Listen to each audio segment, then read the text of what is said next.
இப்படி ஒரு நடிப்பு குடும்பம் எனக்கு தெரியாது, ஒரு டிராமா குடும்பம் தெரியாம நானும் வேலை பார்த்துட்டேன். அதுக்குதான் அன்னைக்கே வந்து தலைவர் சொன்னேன், நான் இந்த திமுக கிட்ட வேலை பார்த்ததுக்காக பாவ மன்னிப்பு கேட்டுக்கிறேன். வாழ்க்கையிலே மன்னிப்பு கேட்டதே இல்லை நான், பாவ மன்னிப்பு.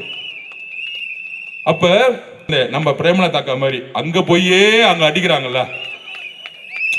ஒரு அரசியல் எப்படின்னா எதிர்த்து நின்று அடிக்கணும். விஜயகாந்த் ஐயா எதிர்த்து நின்று அடிச்சார். இப்ப இருக்க தேமுதிக பிரேமலதா அக்காக்கு என்னன்னா, நம்ம எதுக்கு இவங்க எடுத்து நின்றுட்டுக்கணும், நம்ம அந்த குடும்பத்துக்குள்ளேயே போயிடுவோம். நம்ம துரேந்தர் படம் மாதிரி அங்கேயே போவோம், 10 சீட்டை வாங்கிடுவோம், காசுன்னா காசு எல்லாம் பேசிக்குவோம். அண்ணா முதலமைச்சர் அண்ணா அண்ணான்னு சொல்லிட்டு முதலமைச்சர் ஸ்டாலின் 3 நாள் முதலமைச்சர் ஸ்டாலின் ஐயா மேடையில் வச்சுக்கிட்டு என்னங்க சொல்றீங்க, முக ஸ்டாலின் அவர்கள் மேல என்னங்க பிரச்சனை? எங்க பார்த்தாலும் வந்து போதை பிரச்சனை இருக்கு தமிழ்நாட்டுல, எங்க பார்த்தாலும் பெண்களுக்கு பாதுகாப்பு இல்ல, இதுக்கு மேல என்னங்க பிரச்சனை? திமுக மொத்தமா போட்டு முடிச்சுட்டாங்க, மொத்தமா போட்டு முடிச்சுட்டாங்க. நமக்காக பிரச்சாரம் சிங்கிள் அக்காவா நம்ம பிரேமலதா அக்கா மொத்தமா திமுகவை உட்கார வச்சு நம்மளோட அன்னைக்கு வந்து நினைச்சு நம்ம எல்லாம் வந்து நம்ம பிரேமலதா அக்காவை திட்டிட்டு இருப்போம்.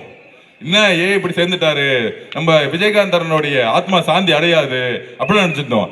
எனக்கு அந்த ஒரே ஒரு மேடை பயிற்சி தான், அப்பாடா நம்ம விஜயகாந்த் அண்ணன் ஏதோ அந்த நேரம் அவருடைய விஜயகாந்தனுடைய ஆவி வந்து கரெக்டா அந்த நேரம் பிரேமலதாவோட உடம்புல போயிருச்சு. உண்மையிலே இந்த படத்துல காப்பாங்க பாருங்க, விஜயகாந்தனுடைய ஆவி வந்து கரெக்டா பிரேமலதா மேல போயிருச்சாங்க. போன பிறகு அவர் மனசுல என்னெல்லாம் விஜயகாந்த் அண்ணன் நீ உயிரோட இருந்தா இந்த திமுகவை எப்படிலாம் பேசுவாரோ, தீய சக்தின்னு சொல்ல மாட்டாரு, வாயில வந்த மாதிரி எல்லாம் பேசுவாரு எனக்கு தெரியும். அண்ணன் கேப்டன் அண்ணன் கேப்டனுடைய மனசாட்சியா அந்த மேடையில பேசுறாங்க பாருங்க. இது வரைக்கும் அவங்க பேசின பேச்சுல எனக்கு பிடிச்ச மேடை பேச்சு அதுதான். முக ஸ்டாலின் முன்னணியிலே பேசணும்ல, அதுதானே மேட்ரு. எவ்வளவு பெரிய விஷயம் இது. தேமுதிகவை நான் வாழ்கன்னு சொல்றேன், எதிர்கட்சி இல்ல, நம்ம கட்சி, நம்ம கூட்டணி தான். நம்ம கேப்டன் விஜயகாந்த் அண்ணன் யாரு? நம்ம அண்ணன், நம்ம தலைவருக்கு பிடிச்சமானவர். அவருடைய ஆவி அன்னைக்கு போய் சொன்னாங்க பாருங்க, பக்கவா இப்பயும் ஞாபகம் இருக்கு. முக ஸ்டாலின் ஐயா அவர் மேல என்னங்க குறை? பெண்கள் பாதுகாப்பு இல்ல, அவ்வளவுதானே. இதுக்கு மேல என்ன வேணும்? அதுக்கு வரும் எங்க பார்த்தாலும் போதை பழக்கம் இருக்குங்கிறாங்க, இவ்வளவுதானே பிரச்சனை. இதை தவிர என்னங்க இருக்கு இவர் ஆட்சியில? இவ்வளவு சூப்பரா ஆட்சி பண்றாரு, முடிச்சுட்டாங்க. இதுக்கு மேல வந்து நம்ம திருப்பி ஏன் சொல்றேன்னா, இதுக்கு மேல வந்து ஒரு பிரச்சாரம் திமுக எதிராக நம்மளே பண்ண முடியாது. என்ன எப்பயுமே பக்கத்துல இருக்கவங்க சொல்றதானே வந்து உண்மைன்னு மக்கள் எடுப்பாங்க. நம்ம எதிர்கட்சி ஏதோ கோவத்தை சொல்றாங்க அப்படின்னு நினைச்சுக்குவாங்க. ஆனா உண்மையான அவங்க அடி மனசுல இருக்கக்கூடிய உண்மை என்னன்னா, நம்மளுடைய கேப்டன் விஜயகாந்த் அவர்களுடைய ஆவி கரெக்டா உடம்புல போய் பேசி முடிச்சுன்னு வெளியே வந்துட்டாங்க.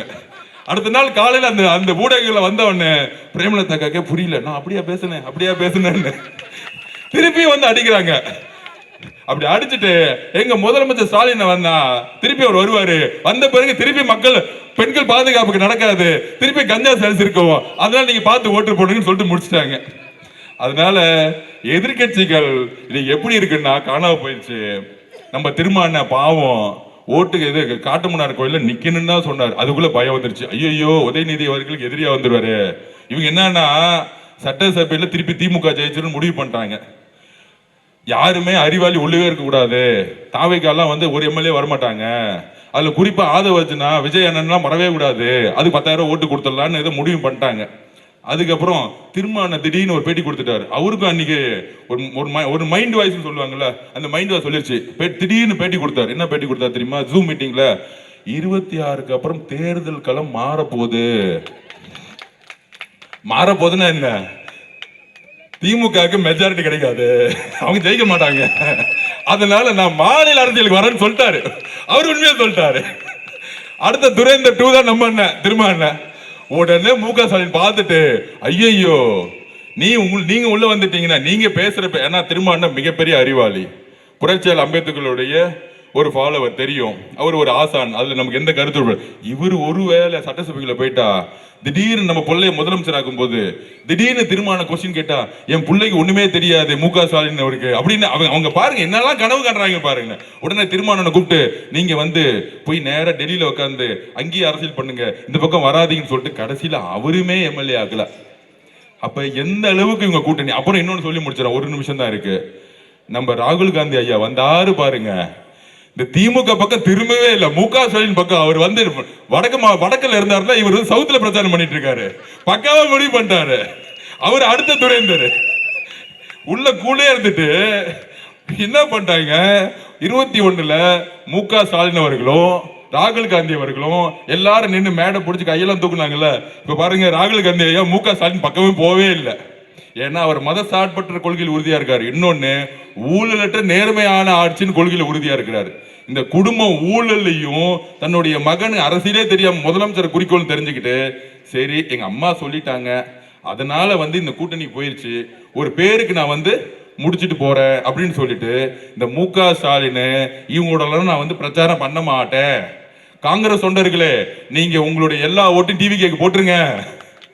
நான் வந்து முக ஸ்டாலின் ஐயா பக்கம் நிக்க மாட்டேன், உள்ள உதயநிதி பக்கம் போவே மாட்டேன், அவருக்கு ஒண்ணும் தெரியாது அப்படின்னு திரு ராகுல் காந்தியோட பிரச்சாரம் எப்படி இருக்கு? திமுகவை விலக்கி விட்ட கூட்டமா இருக்கு. அதனால திரு ராகுல் காந்தி அவர்கள், நம்ம திருமாவளவன், அப்புறம் நம்ம அக்கா பிரேமலதா எல்லாம் நமக்காக அங்க இருந்து வேலை செஞ்சுட்டு இருக்காங்க. எல்லா ஓட் பேங்கும் நமக்கு வந்துருச்சு. மிகப்பெரிய வெற்றியை தமிழக வெற்றி கழகம் பெரும்பான்மையுடன் ஆட்சி அமைக்க போகிறத உறுதியுடன் சொல்லி 10 மணி ஆயிடுச்சு. இல்லைன்னா அர்ஜுன் மேல எஃப்ஐஆர் போடலாமா, நாங்க போலீஸ் வெயிட் பண்ணிட்டு இருக்கு. ஷார்ப்பா 9:59 முடிச்சுட்டு நன்றி, வணக்கம், தேங்க்யூ.